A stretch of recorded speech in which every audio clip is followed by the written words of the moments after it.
ओम शांति। आज 28 जुलाई की मुरली सुनते हैं। इस बेहद नाटक में वंडरफुल एक्टर्स की कहानी, बाबा के दूरंदेशी बुद्धिवानों की, बुद्धिमान बच्चों की विशेषता, ज्ञान स्वरूप आत्माएं बेहद की बुद्धि से कैसे सृष्टि के नाटक को जानकर नाटक माना अटक नहीं, पार्ट प्ले करते हैं स्वाभाविक रीति से। ज्ञानी तो आत्मा न्यारा होकर के भी पार्ट बजाती है और बहुत समझदारी से, धैर्यता से और उत्साह उमंग से भी पार्ट बजाती है। तो आज बाबा हम बच्चों को सृष्टि के आदि मध्यांत का गुह्य राज समझा रहे हैं, ड्रामा का ज्ञान दे रहे हैं, अवेयरनेस दे रहे हैं कि हम कौन हैं। मीठे बच्चे, इस बेहद नाटक में तुम वंडरफुल एक्टर्स हो। ये अनादि नाटक है, इसमें कुछ भी बदली नहीं हो सकता। प्रश्न है, बुद्धिवान दूरंदेशी बच्चे ही किस गुह्य राज को समझ सकते हैं? कौन से गहरे राज को समझ सकते हैं? उत्तर है, मूल वतन से लेकर सारे ड्रामा के आदि मध्यंत का जो गुह्य राज है वो दूरंदेशी बच्चे ही समझ सकते हैं। बीज और झाड़ का सारा ज्ञान उनकी बुद्धि में रहता है। वे जानते हैं इस बेहद के नाटक में आत्मा रूपी एक्टर ये चोला पहनकर पार्ट बजा रही है, शरीर रूपी ड्रेस द्वारा पार्ट बजा रही है। इसे सतयुग से लेकर कलयुग के अंत तक पार्ट बजाना है। सतयुग से लेकर कलयुग के अंत तक हीरो एक्टर्स को पार्ट बजाना होता है। और जो भी एक्टर स्टेज पर आया, पार्ट शुरू किया, कोई भी एक्टर बीच में वापस नहीं जा सकता। गीत है, तूने रात गवाई सो के, दिवस गवाया खाए, हीरे जैसा जन्म अमोलक कौड़ी बदले जाए। ओम शांति। ये गीत बच्चों ने सुना। अब इसमें कोई अक्षर राइट भी हैं तो रॉन्ग भी हैं। गीत आता है, सुख में सिमरण ना किया, दुख में सिमरण हर कोई करता है, सुख में कोई नहीं किया। अगर सुख में सिमरण करे तो दुख क्यों हो? तो बाबा कहते हैं वास्तव में सिमरण दुख में ही होता है, सुख में सुख का सिमरण नहीं होता। स्वाभाविक से आत्माएं पवित्र हैं, सुखी हैं। ओम शांति। ये गीत बच्चों ने सुना। अब इसमें कोई अक्षर राइट भी हैं तो रॉन्ग भी हैं। सुख में तो सिमरण किया नहीं जाता, दुख को भी आना है ज़रूर। दुख हो तब तो सुख देने वाले बाप को आना पड़े। मीठे मीठे बच्चों को मालूम है अभी हम सुख धाम के लिए पढ़ रहे हैं, शांति धाम और सुख धाम। पहले मुक्ति, फिर होती है जीवन मुक्ति। शांति धाम घर है, वहाँ कोई पार्ट नहीं बजाया जाता। एक्टर्स घर में चले जाते हैं परम धाम में, तो वहाँ कोई पार्ट नहीं बजाते, पार्ट स्टेज पर बजाया जाता है। और ये सृष्टि रंगमंच, ये भी स्टेज है। जैसे हद का नाटक होता है, वैसे ये बेहद का नाटक है। इनके आदि मध्यांत का राज सिवाय बाप के और कोई समझा नहीं सकते। वास्तव में ये यात्रा अथवा युद्ध सिर्फ अक्षर हैं समझाने के लिए, यूज करते हैं। हम याद की यात्रा पर हैं, हम युद्ध के मैदान पर हैं। वास्तव में कोई युद्ध है नहीं, वायलेंट युद्ध कोई होता ही नहीं। ब्राह्मण अहिंसक है, डबल अहिंसक बन रहे हैं। इसलिए बाबा कहते हैं इसमें युद्ध की तो बात ही नहीं, पर माया जीत बनते हैं, जगत जीत बनते हैं, प्रकृति जीत बनते हैं। इसलिए जीतने के भाव से कहा जाता है ये युद्ध है। तो बाप कहते हैं ये यात्रा अथवा युद्ध अक्षर सिर्फ समझाने में काम में लाते हैं, बाकी इसमें युद्ध आदि कुछ है नहीं। यात्रा भी अक्षर है, बाकी है तो याद ना। याद से आत्मा पावन बनती है, क्योंकि याद से पावन बनती है। इसलिए यात्रा के कॉन्सेप्ट में मनुष्य आत्माएं पावन बनने के लिए यात्रा करती हैं। तो बाबा कहते हैं ये याद को यात्रा शब्द यूज किया गया है। याद करते करते पावन बन जाएंगे। ये यात्रा भी पूरी यहाँ ही होगी, कहाँ जाना नहीं है। यहाँ बैठे हुए हम यात्रा कर रहे हैं। बच्चों को समझाया जाता है पावन बनकर अपने घर जाना है। अपवित्र तो जा ना सके,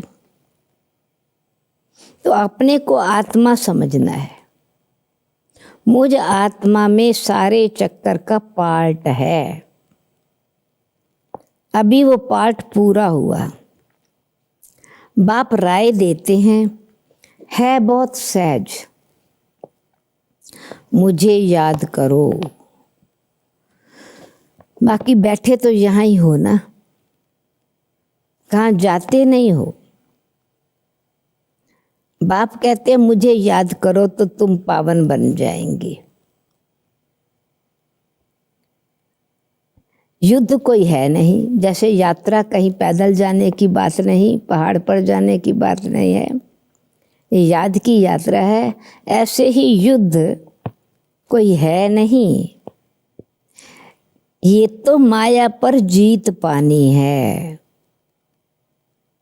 और अपने पर ही विजय प्राप्त करनी है।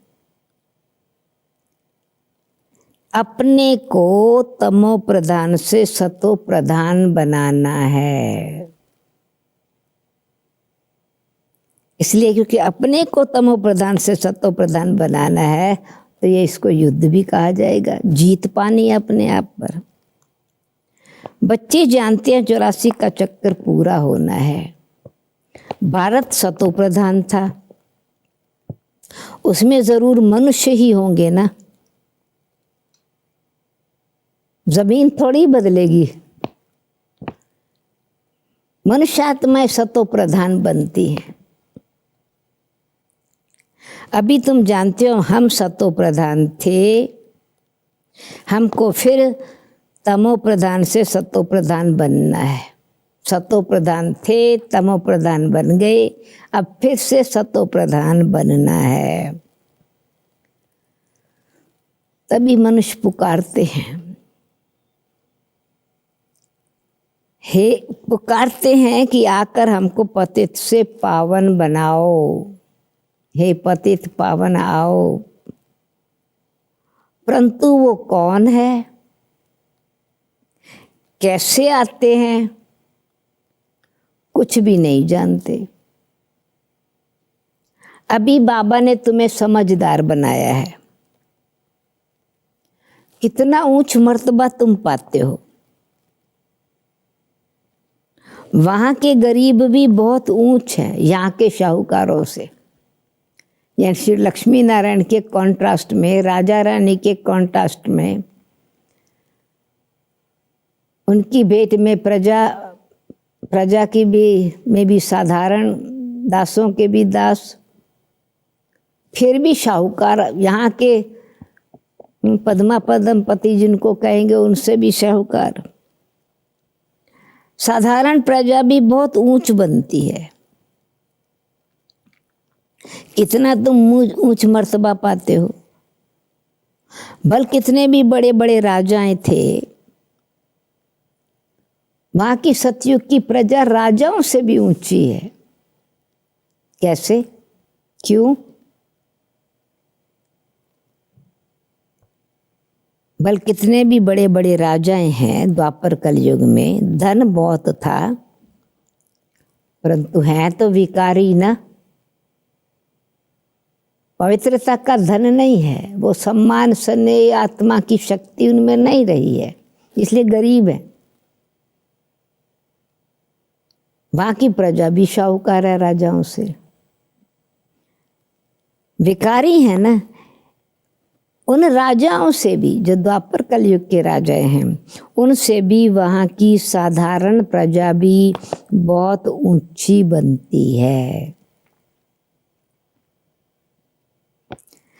तो बाबा फर्क बतलाते हैं, सुखी तुम कितने रहते हो। वह सतयुग में हर प्रकार का सुख है। रावण का परछाया आने से पतित बन जाते हैं, तो दुखी क्यों हुए? विकारों के कारण।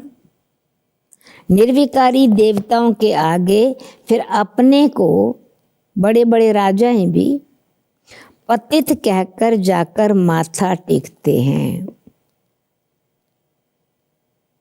पूजा करते हैं उनकी। बाप यहाँ आते हैं तो फट से ऊंचा चढ़ा देते हैं, कितना अपलिफ्ट करते हैं हमको। सेकंड की बात है यह, रियलाइजेशन सेकंड की बात है। अभी बाप ने तीसरा नेत्र दिया ज्ञान का, तो तुम बच्चे दूरांदेशी बन जाते हो और दूरदेशी बन जाते हो। एंड दूरांदेशी, फार साइटेड, ब्रॉड माइंडेड, और दूरदेशी यानी मूल वतन के रहने वाले। मूल वतन, ऊपर मूल वतन से लेकर सारे ड्रामा का चक्कर तुम्हारी बुद्धि में याद है। जैसे हद का ड्रामा देखकर फिर आके वर्णन करते हैं ना, सुनाते हैं ना, क्या क्या देखा। जो बुद्धि में भरा हुआ है, जो बुद्धि ने समझा, भर गया, वो फिर वर्णन करते हैं। तो किस में भरा? आत्मा में भर करके आते हैं, फिर आकर के डिलीवरी करते हैं। फिल्म तो साथ नहीं लेके आते ना। फिल्म की सारी कहानी और जो इम्प्रेशन और एक्सपीरियंस आत्मा ने किया, वो आके दूसरों को बताते हैं। फिल्म कैसी थी, सीन कैसा था। तो बाबा फिर ये बेहद की बातें बताते हैं। यानी आदि से, ये आदि सनातन देवी देवता धर्म, सतो प्रधान सृष्टि, सतयुगी दुनिया, सुखधाम, वैकुंठ, यानी आदि से लेकर के और उससे भी पहले अनादि धाम, परम धाम से लेकर के बाबा फिर हमको सृष्टि के आदि मध्यंत का ज्ञान सुनाते हैं। तुम बच्चों की बुद्धि में इस बेहद ड्रामा के आदि मध्य अंत का राज रहना चाहिए, जो रिपीट होता रहता है वो ड्रामा फिर रिपीट होता है। उस हद के नाटक में तो एक एक्टर निकल जाता है, जो ड्रामा प्ले करते हैं। फिल्म और ड्रामा में अंतर है। ड्रामा में एक एक्टर बीमार है, उसके बदले रिप्लेस कर देते हैं। उस नाटक में तो एक एक्टर निकल जाता है, तो फिर दूसरे उसके बदले में दूसरा आ सकता है। कोई बीमार हुआ तो उसके बदले फिर दूसरा ऐड कर देंगे। पर ये तो चैतन्य ड्रामा है, ये फिर एक वंडरफुल ड्रामा है। इसमें जरा भी अदली बदली नहीं हो सकती। तुम बच्चे जानते हो,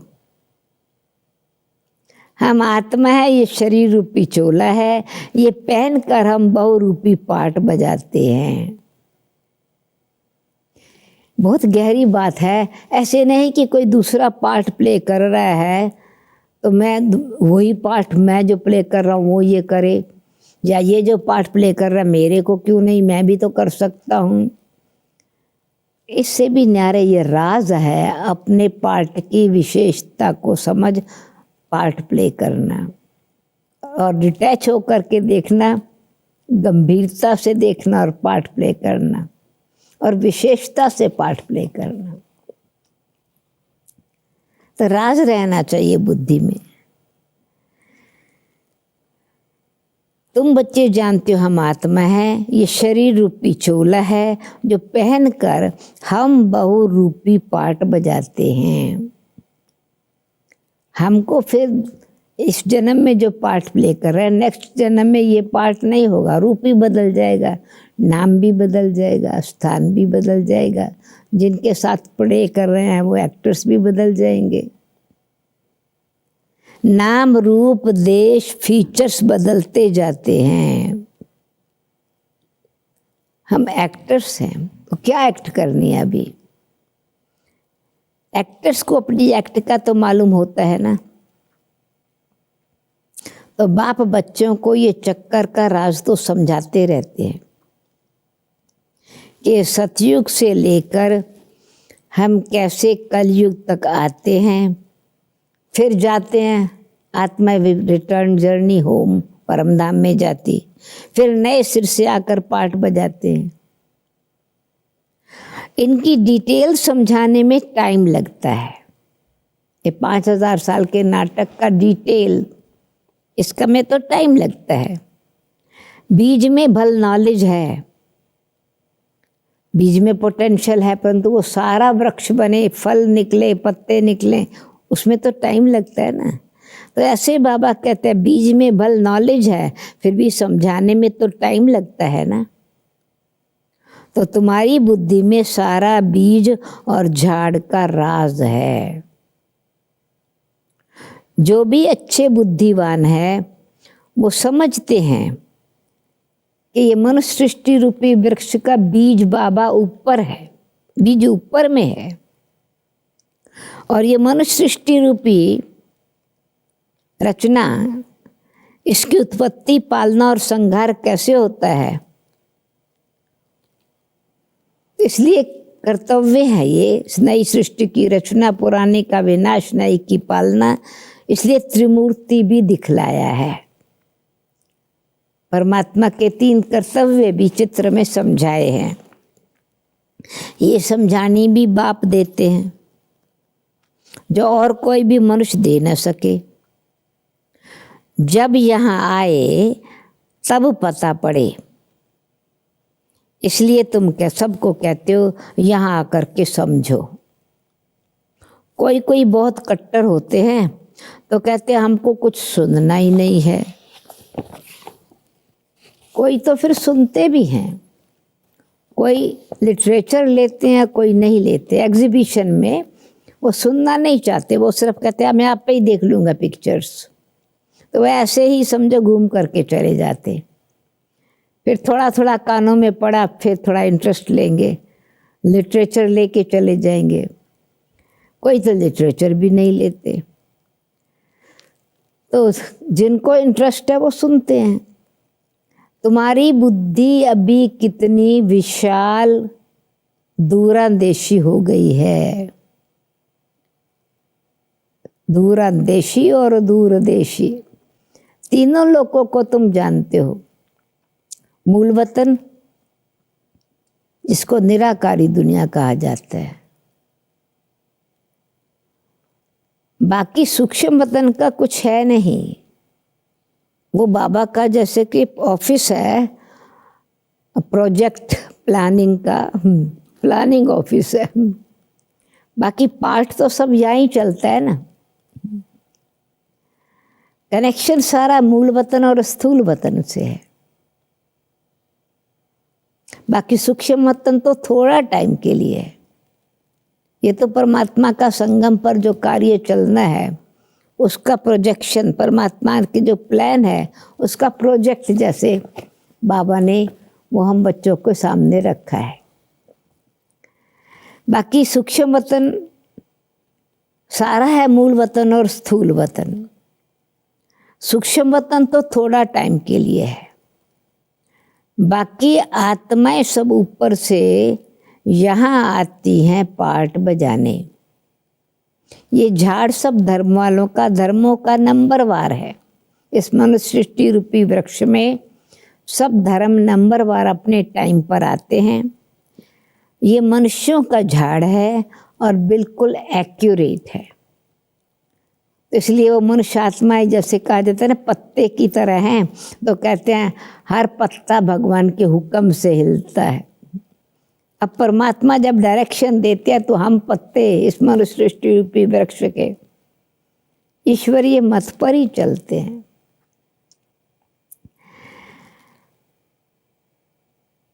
तो बाबा कहते हैं तुम सब आत्माएं नंबरवार हो। आत्माएं आती हैं नंबरवार, परम धाम में बैठी हैं। ये भी मनुष्य आत्माओं का झाड़ है,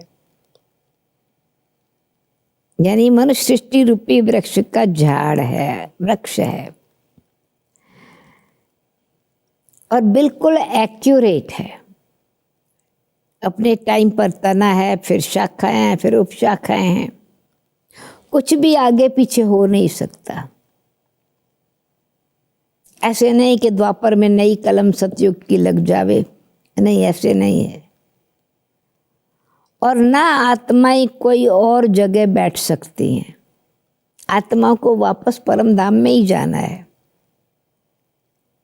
आत्माएं ब्रह्म महातत्व में खड़ी होती हैं, जैसे स्टार्स आकाश में खड़े हैं।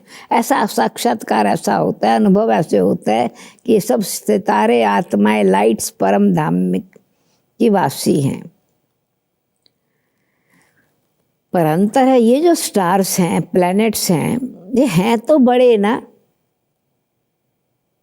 पर छोटे छोटे दिखाई देते हैं। परंतु अंतर ये है, आत्मा है ही छोटी बिंदी, पार्ट बहुत बड़ा समय बना हुआ है, उसमें भरा हुआ है। आत्मा तो छोटी बड़ी होती नहीं। उस छोटी बिंदी में कोई आत्माओं का बहुत लंबा पार्ट, कोई आत्माओं का थोड़ा पार्ट। बाकी साइज में छोटी बड़ी होती नहीं और ना विनाश को पाती है, विनाश भी नहीं होती। इसलिए अविनाशी आत्मा है, चैतन्य आत्मा है, इटर्नल है, इमॉर्टल है, अनादि है, अविनाशी है। पर कहा जाता है सितारों की तरह, क्योंकि चमक बिंदु है, लाइट है।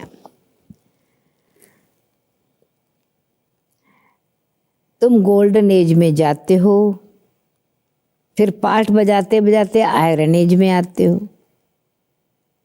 बच्चे जानते हैं हम गोल्डन एज में थे, अब आयरन एज में आ गए हैं। कोई वैल्यू नहीं रही।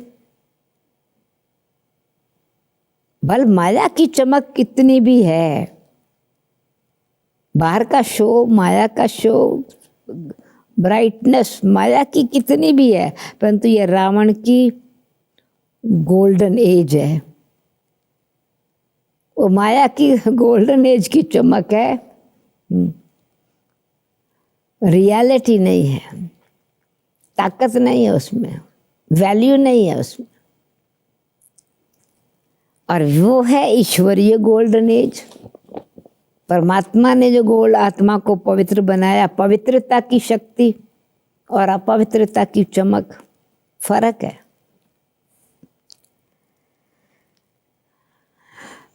मनुष्य कहते रहते हैं, उस समय गवर्नमेंट का प्लान था, एड लेते थे बाहर से, गेहूँ भी बाहर से आता था, अमेरिका से उस समय लाल गेहूँ आता था।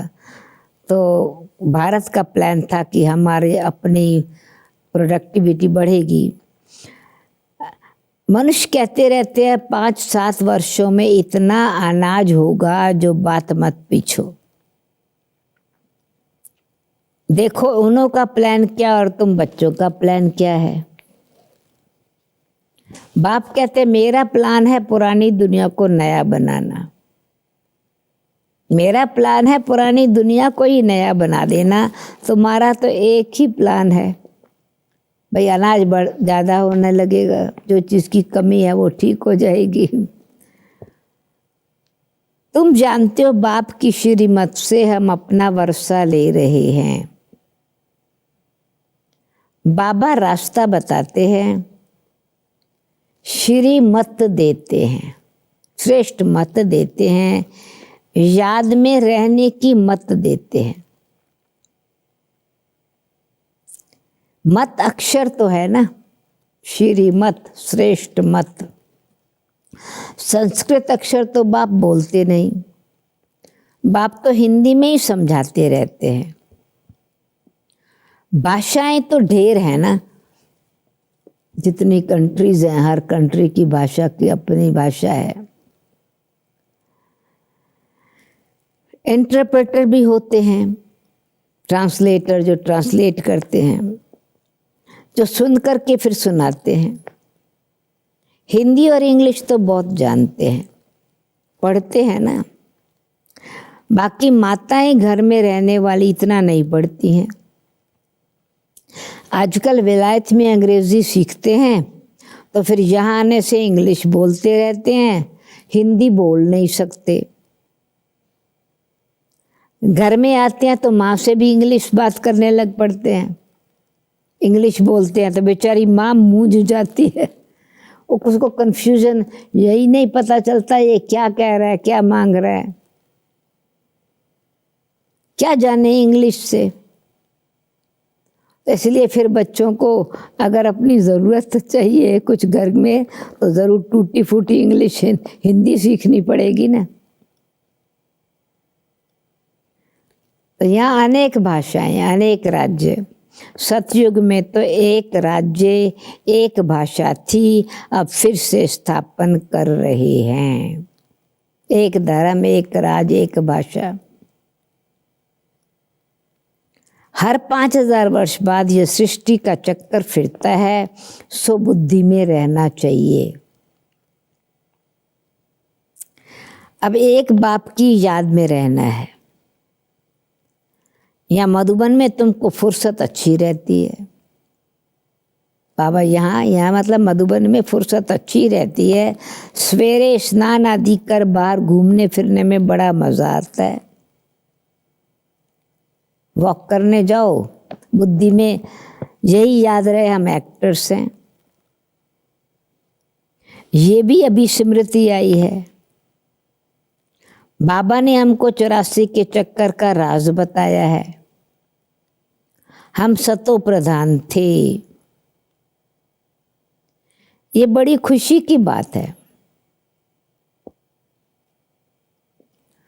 मनुष्य आत्माएं घूमते फिरते हॉलीडे पर जाते हैं, कुछ कमाई नहीं। तुम तो बहुत कमाई करते हो, वॉक करने जाओ, कहाँ भी जाओ, कमाई कर रहे हो, क्योंकि मन की बुद्धि की लगन से परमात्मा की याद में आत्मा को शक्ति, शांति, प्रेम, आनंद ये मिल रहा है, तो कमाई हो रही है ना। तुम बच्चे तो अच्छी कमाई करते हो, बुद्धि में चक्कर भी याद रहे और बाप को भी याद करते रहो। ज्ञान का मंथन भी होता रहे, सृष्टि चक्र भी रहे और बाबा की भी याद रहे। कमाई करने की युक्तियां बाबा बहुत अच्छी अच्छी बताते हैं। जो बच्चे ज्ञान का विचार सागर मंथन नहीं करते, उनकी बुद्धि में माया खिट करती है,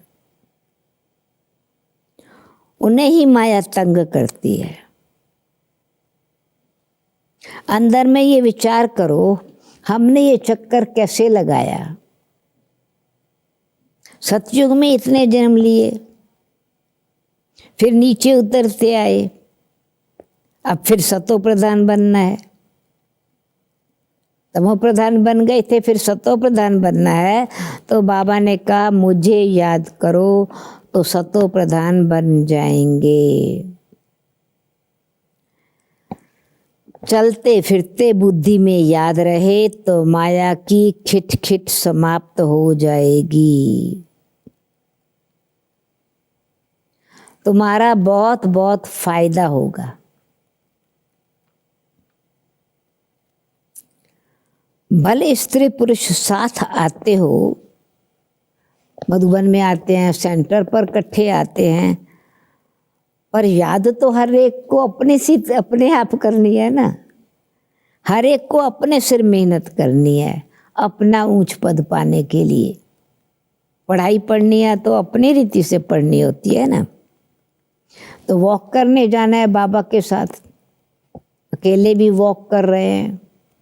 अकेले जाने में बहुत ही मज़ा है, अपनी धुन में रहेंगे। दूसरा साथ में होगा तो बुद्धि इधर उधर जाएगी। है बहुत सहज। बगीचे आदि तो सब जगह है ना। अभी तो देखो बाबा ने ज्ञान सरोवर में घर में ही बगीचा दे दिया, अपने ही आंगन में। बगीचे में 5, 10, 15 मिनट घूम करके जैसे कि घर में ही घूम रहे हैं। ज्ञान सरोवर भी कितना बड़ा है, डोम से लेकर के एंड से लेकर के फिर राजऋषि एंड तक नीचे बहुत बड़ा स्थान है वॉक करने का। तो बगीचे आदि तो सब जगह हैं। इंजीनियर होगा तो उनको यही चिंतन रहेगा कि यहाँ पुल बनानी है, ये करना है, तो ऑटोमेटिकली बुद्धि में प्लान चलता है ना। तो ऐसे बाबा कहते हैं तुम भी बुद्धि में ज्ञान का मंथन करो तो स्वर्ग के नज़ारों का प्लान चलेगा ना बुद्धि में। तुम भी घर बैठो फिर भी बुद्धि उस तरफ लगी रहे। ये आदत रखो तो तुम्हारे अंदर यही चिंतन चलता रहे। पढ़ना भी है, धंधा आदि भी करना है, बूढ़े जवान बच्चों आदि सबको पावन बनना है। आत्मा को हक है बाप से वर्षा लेने का। बच्चों को भी छोटेपन में ये बीज पड़ जाए ज्ञान का, बाबा की याद का, तो बहुत अच्छा है। ये आध्यात्मिक विद्या है। आध्यात्मिक विद्या और कोई सिखा ना सके। आत्मा की विद्या, आध्यात्मिक स्पिरिचुअल नॉलेज स्पिरिचुअल फादर ही सिखाते हैं। ये आध्यात्मिक विद्या है, ये तुमको बाप आकर पढ़ाते हैं। उन स्कूलों में मिलती है जिस्मानी विद्या, या फिर भक्ति मार्ग में है शास्त्रों की विद्या, गुरुकुल इत्यादि में पढ़ाते। ये फिर है रूहानी विद्या जो तुमको भगवान सिखलाते हैं। इनका किसी को भी पता नहीं। इसको स्पिरिचुअल नॉलेज कहा जाता है। जो सुप्रीम रूह आकर के पढ़ाते हैं, परम आत्मा सुप्रीम सोल आके पढ़ाते हैं, उनका कोई और नाम नहीं रखा जा सकता। स्पिरिचुअल नॉलेज है, स्पिरिचुअल फादर ही पढ़ाते हैं। ये तो स्वयं बाप आकर पढ़ाते हैं। भगवानों वाच्य है ना, भगवान एक ही बारी इस समय आकर समझाते हैं। इसको रूहानी नॉलेज कहा जाता है। स्पिरिचुअल नॉलेज, आध्यात्मिक नॉलेज, रूहानी नॉलेज। वो शास्त्रों की विद्या अलग है। ऋषि मुनियों ने जो लिखी वो अलग चीज़ है, वो शास्त्रों की विद्या है। वेदों की विद्या, शास्त्रों की विद्या, उनको पता है कि एक नॉलेज है, तुमको मालूम है। फिर स्कूल में जो पढ़ते हैं वो जिस्मानी नॉलेज है। नॉलेज एक है जिस्मानी कॉलेज आदि की, दूसरी है आध्यात्मिक शास्त्रों आदि की, तीसरी रूहानी नॉलेज है। ये बल कितने भी बड़े बड़े डॉक्टर ऑफ फिलॉसफी हैं, शास्त्र पढ़ के नाम टाइटल मिलता है डॉक्टर ऑफ फिलॉसफी, परंतु उनके पास शास्त्रों की ही बातें हैं। तुम्हारी ये नॉलेज बिल्कुल अलग है। ये स्पिरिचुअल नॉलेज जो स्पिरिचुअल फादर ही आके बताते हैं। सभी आत्माओं का वो बाप है, सर्व आत्माओं का पिता है, वही पढ़ाते हैं। उनकी महिमा है वो शांति का सागर, प्रेम का सागर, ज्ञान का सागर, सुख का सागर। कितनी अथाह महिमा है। श्री कृष्ण की महिमा बिल्कुल अलग है। उनकी महिमा है सर्वगुण संपन्न, 16 कला संपूर्ण, संपूर्ण निर्विकारी। गुण और अवगुण मनुष्य में होते हैं जो बोलते रहते हैं। फिर कोई कहता है मैं अवगुण हारे में कोई गुण नहीं। गुण और अवगुण मनुष्यों में होते हैं। बाप की महिमा को भी यथार्थ रीति तुम जानते हो। मनुष्य तो सिर्फ तोते माफिक गाते रहते हैं, अर्थ कुछ नहीं। तो तुम बच्चों को बाबा राय देते हैं कि मनुष्य सिर्फ ऐसे ही गाते हैं, अर्थ नहीं जानते, ऐसे ही बोलते हैं। तो अब समझाते हैं बाबा, इसलिए ये नॉलेज अब पढ़ाई है। बाप बच्चों को राय देते हैं अपनी उन्नति कैसे करो। अपनी उन्नति होगी तो अंदर मन में परमात्मा से मुलाकात, बात, रूह रिहान। और अगर किसी ने पढ़ा वो हमने रिपीट किया तो तोते माफिक हो गए ना। पर स्वयं के पुरुषार्थ के अपने अनुभव को बढ़ाओ। पुरुषार्थ करते रहेंगे पक्का हो जाएगा। फिर आपस में ऑफिस में भी काम करने समय स्मृति आएगी, जो बाबा ने समझाया वो विचार चलेगा, ईश्वर की स्मृति रहेगी। माया की स्मृति तो आधा कल्प चली है। अभी बाप यथार्थ रीति बैठ समझाते हैं। अपने को देखो हम क्या थे, अब क्या बन गए हैं। फिर हमको बाबा ऐसा देवता बनाते हैं। तो तुम बच्चे भी अभी नंबरवार पुरुषार्थ अनुसार जानते हो। पहले पहले भारत ही था। भारत में ही बाप आते हैं पाठ बजाने। तुम भी आदि सनातन देवी देवता धर्म के हो ना। तुमको पवित्र बनना है, नहीं तो पिछाड़ी में आएंगे, फिर क्या सुख पाएंगे। भक्ति जास्ती नहीं की होगी तो आएंगे ही नहीं। समझ जाएंगे इतना उठाने वाला नहीं है। समझ तो सकते हैं ना। बहुत मेहनत करते हैं, फिर भी कोई विरले निकलते हैं, लेकिन थकना नहीं है।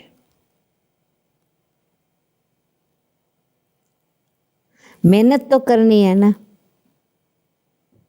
मेहनत बगैर कुछ मिलता थोड़ी ही है, प्रजा तो बनती रहती है। तो बाबा बच्चों को उन्नति के लिए युक्ति बताते हैं। बच्चे, अपनी उन्नति करनी है तो सवेरे सवेरे स्नान आदि कर एकांत में जाकर चक्कर लगाओ व बैठ जाओ। तंदुरुस्ती के लिए पैदल करना अच्छा है, वॉक करो बेशक, फिर याद करो बाबा को। बाबा भी याद पड़ेगा और ड्रामा भी बुद्धि में याद रहेगा। कितनी कमाई है यह, सच्ची सच्ची कमाई। वो कमाई पूरी हुई, दिन भर तो जॉब किया, कमाई किया, फिर इस कमाई का चिंतन करो।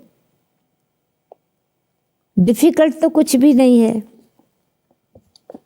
बाबा का देखा हुआ है, ब्रह्मा बाबा कहते बाबा ने देखा कि सारी जीवन कहानी भी कोई लिखते हैं, अपनी सारे दिन की दिनचर्या लिखते हैं। आज इतने बजे उठा, फिर ये किया। वो तो जो लिखते हैं इसी इंस्पिरेशंस के लिए कि बाद में आने वाले पढ़ेंगे और सीखेंगे। बड़े बड़े मनुष्यों की बायोग्राफी पढ़ते हैं ना, और अपने बच्चों के लिए भी लिखते हैं कि फिर बच्चे भी घर में ऐसे स्वभाव के होते हैं, कुछ सीखेंगे मतलब पढ़ के। तो अभी तुम बच्चों को पुरुषार्थ करके सतो प्रधान बनना है। सतो प्रधान दुनिया का फिर से राज्य लेना है, फिर से सतो प्रधान बन के सतो प्रधान दुनिया का राज्य लेना है। तुम जानते हो कलप कलप हम राज्य लेते हैं और फिर गंवाते हैं। तुम्हारी बुद्धि में ये सब है, सारे सृष्टि चक्र का ज्ञान। यह है नई दुनिया, नए धर्म के लिए नई नॉलेज। नई दुनिया के लिए फिर से आदि सनातन देवी देवता धर्म नए सिर से स्थापन हो रहा है। नए धर्म के लिए नई नॉलेज। इसलिए मीठे मीठे बच्चों को फिर भी समझाते हैं, जल्दी जल्दी पुरुषार्थ करो, जल्दी जल्दी पुरुषार्थ करो। शरीर पर भरोसा थोड़ा ही है, कब भी शरीर छोड़ सकते हैं ना। आजकल तो मौत बड़ा इजी हो गया है, अचानक कोई शरीर छोड़ दे। वहां अमर लोक में ऐसे मृत्यु कब होती नहीं। यहां तो बैठे बैठे कैसे मर जाते हैं। इसलिए अपना पुरुषार्थ करते रहो, जमा करते रहो, कमाई जमा करते रहो।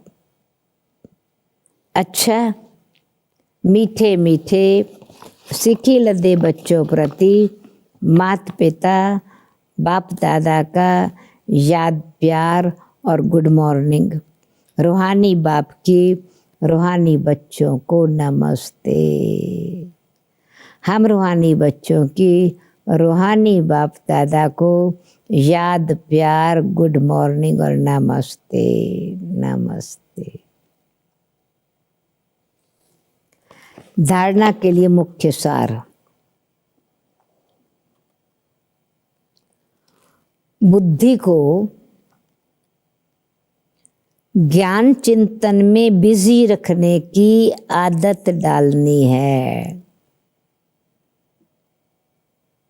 बुद्धि को ज्ञान चिंतन में बिजी रखने की आदत डालनी है। जब भी समय मिले एकांत में जाकर विचार सागर मंथन करना है।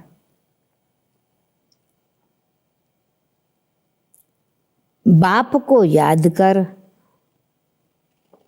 सच्ची कमाई जमा करनी है।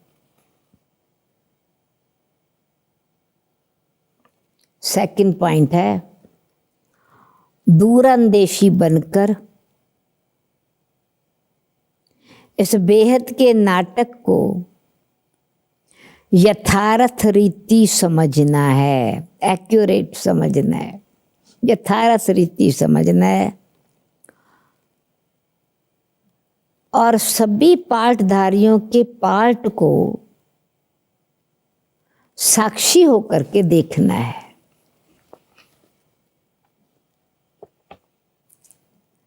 वरदान। मास्टर ज्ञान सागर बन गुड़ियों का खेल समाप्त करने वाले, स्मृति सो समर्थ स्वरूप भव।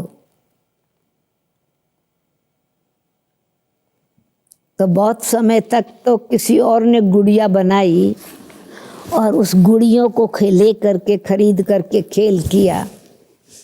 अभी हम कौन सी गुड़िया अपने अंदर तैयार करते हैं? उस गुड़ियों के खेल को खत्म करना है। तो बाबा कहते, वरदान है आज का, मास्टर ज्ञान सागर बन गुड़ियों का खेल समाप्त करने वाले, स्मृति सो समर्थ स्वरूप भाव। जैसे भक्ति मार्ग में मूर्ति बनाकर पूजा आदि करते हैं, फिर उन्हें डुबो देते हैं, आप उसे गुड़ियों की पूजा कहते हो।